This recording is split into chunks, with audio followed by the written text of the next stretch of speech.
To ako keby ten dentín nevybieli. To dokáže tuším len peroxid. Nie som zubná víla, špecialistka.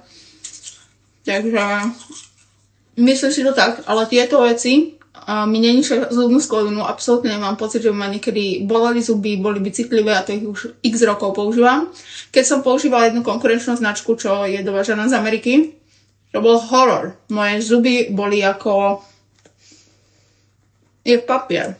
Takže dávajte si pozor na to, čo používate a idem vám ukázať ten efekt.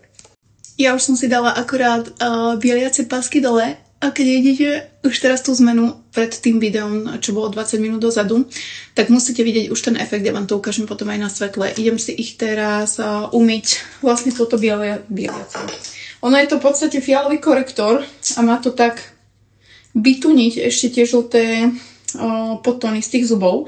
Ja musím povedať, že Hello Coco sú fakt moje najobľúbenejšie pasiky na takéto domáce bielenie, alebo ako to mám povedať, pretože bielenie je vždycky taká triky fráza, pretože vždycky si poviete, že bieli sa iba u zubára, čo ja s tým akože súhlasím, lebo toto není ako keby trvalé, vy to musíte pravidelne používať a není to ako peroxidom, keď idete k zubárovi, takže toto si používate presne, keď idete na party, keď chcete proste mať biele zuby na fotenie, biele zuby na akciu, toto krásne vám urobí taký ten efekt bielých zubov.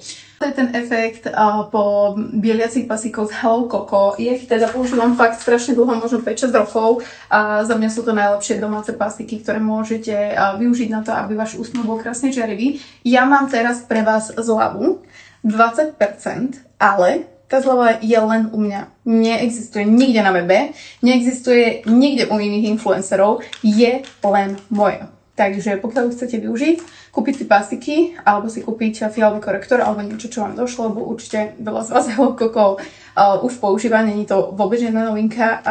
Tak pre tých, ktorí to chcú vyskúšať, alebo chcú si doplniť zásoby, 20% je fakt dosť. Do vypredania zásob.